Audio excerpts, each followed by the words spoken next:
all of us in this room, as we're involved in various protests and demonstrations, we know about some of the great important revolutionary heroes of the past. We know about Malcolm X, Huey Newton, Harriet Tubman, and we also know a lot about certain political prisoners now. We know about Mumia Abu-Jamal, Leonard Peltier, and others. And if this meeting were going on about 70 years ago, because people have always been struggling, it's not like people have ever passively accepted their oppression. There has been struggle and resistance. If this meeting were going on about 70 years ago, we would all know a name called Ernst Thälmann. Ernst Thälmann. We all don't know that name now, but we would know it back then. Ernst Thälmann was a German political prisoner, and there was even a song that people sang all over the world. They said, Ernst Thälmann, he was out in front, his fist was raised to strike them. Brigades were growing thick and fast to take the battle forward. The flag was red and the fight was on. For Comrade Ernst Thälmann, raise your fist. Ernst Thälmann was the chairman of the Communist Party of Germany, and in 1933, when Hitler came to power, he was arrested. Now, why did Hitler arrest Thälmann? In 1933, Germany, like most of the world, was in an economic crisis. Millions of people were hungry and starving, and the Communist Party of Germany told people, don't starve, fight. There were hundreds of what they called bread riots. And this was when the unemployed and the hungry people would go into downtown Berlin stores late at night, or go to the shopping districts, and they would smash the store windows and start distributing food to the hungry people.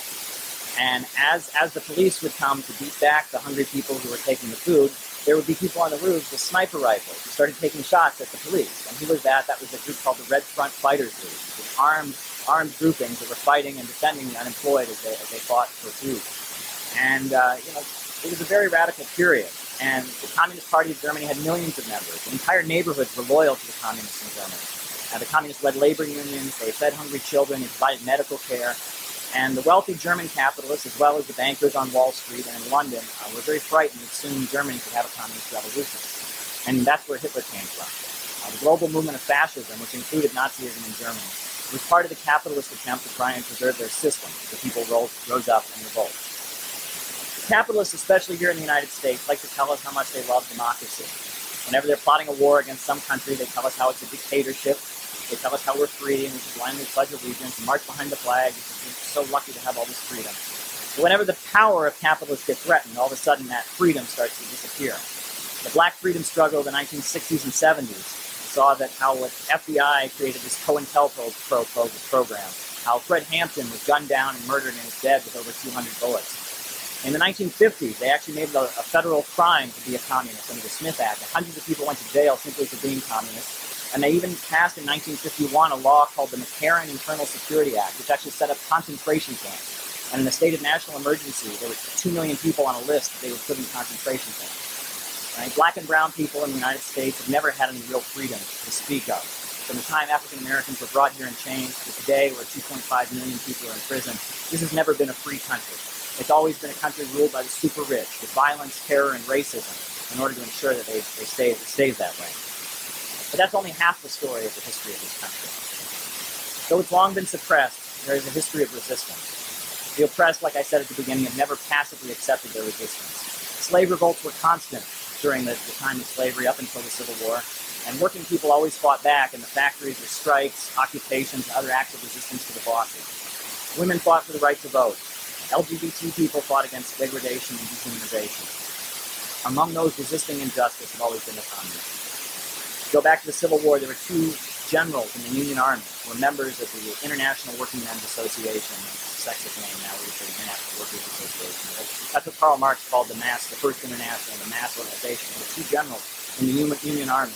We call it the Civil War, but actually we Marxists, we call it the Second American Revolution. That's really what the Civil War was. It was a struggle to destroy chattel slavery.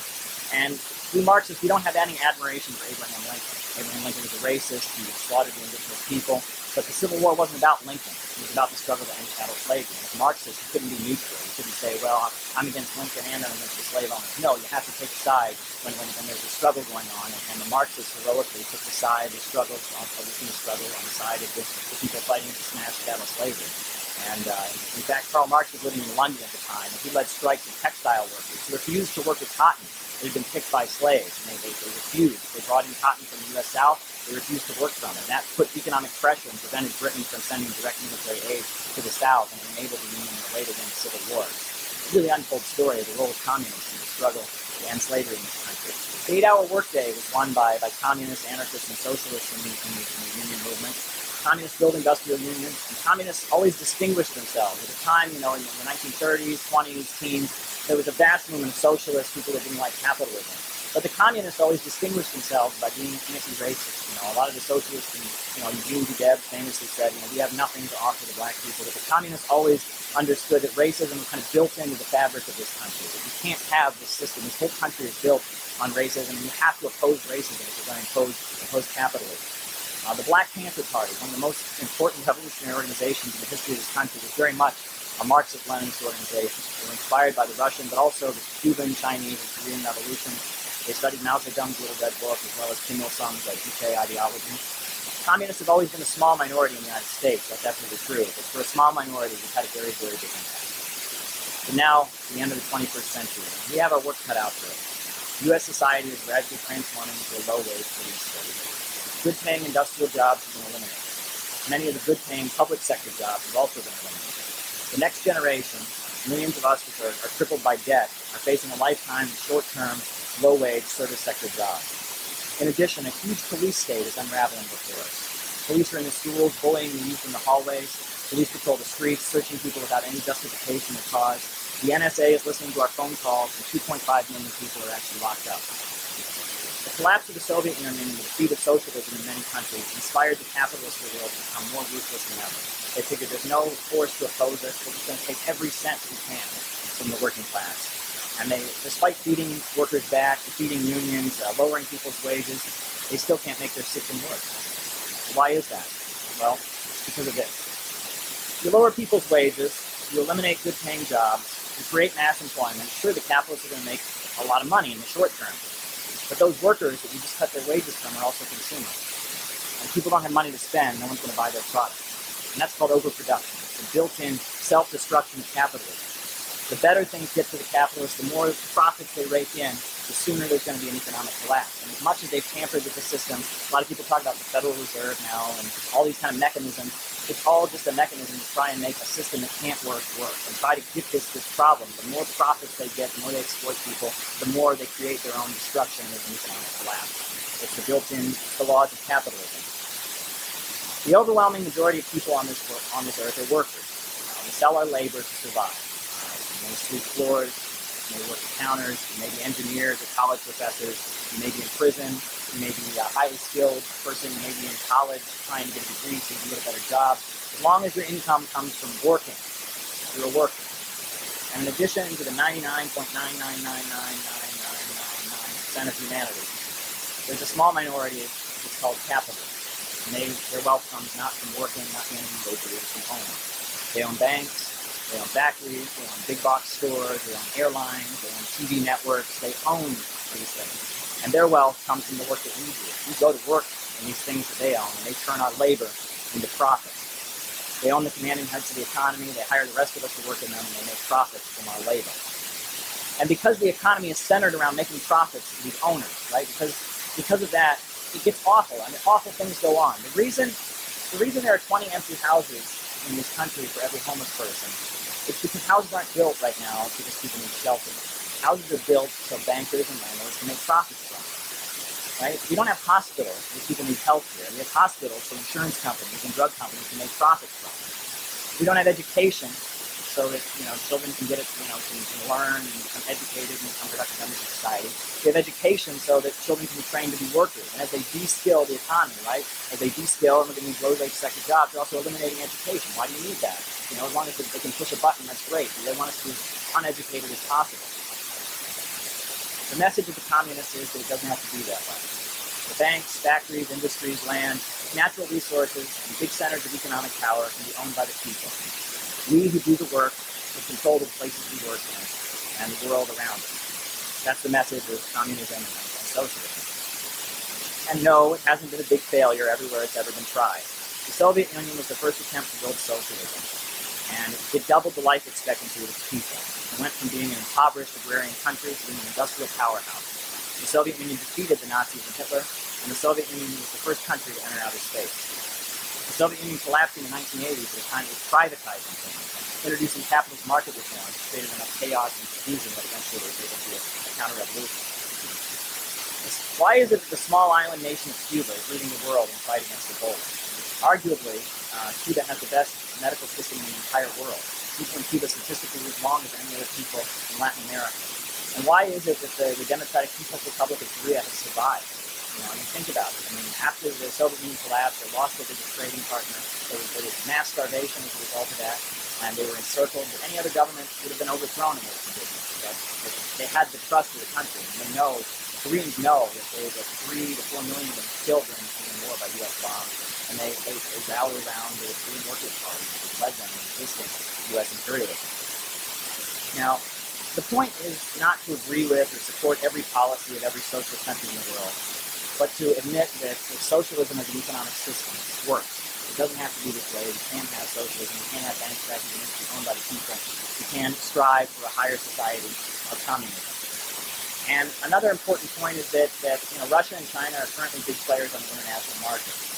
And that's due to the fact that in 1917 and 1949, there were earth-shaking revolutions. Russia is a capitalist country, and China has strayed very far from its revolutionary path. But the fact that the U.S. is losing grip on the world markets is due to the earth-shaking events of the 20th century, the revolution. Imperialism does not bring development. It impoverishes and exploits the countries it engages in free trade with. The existence of socialism is a force in global politics, enabling countries to develop outside of Wall Street's domination and build themselves up. Though the Soviet Union was defeated, there is an emerging bloc of countries that may not be socialist, but are anti-imperialist. Venezuela, Bolivia, Ecuador, Iran, Syria, Zimbabwe, Belarus, they all have governments that have rejected the rule of Wall Street monopolies. These anti-monopoly governments have a base of support among their population, and the primary task of the Pentagon and the drones, the bombings, the sanctions has been to overthrow governments that have historically played a role of standing up for the people and not working for Wall Street. Capitalism has no future for the next generation. And we need to learn the lessons of the past and apply them in new creative ways to the current conditions. We need to build a strong revolutionary organization that can eventually overturn capitalism in the United States and build a society where people have jobs, education, and health care. And I want to get back to, at the beginning of the talk, I talked about Ernst Thälmann. Ernst Thälmann was, like I said, a leader of the German Communist Party, and after Hitler took power, he arrested him. And he was actually subjected to the awful form of isolation and torture that probably thousands, if not hundreds of thousands of people are currently undergoing right now, which is called solitary confinement.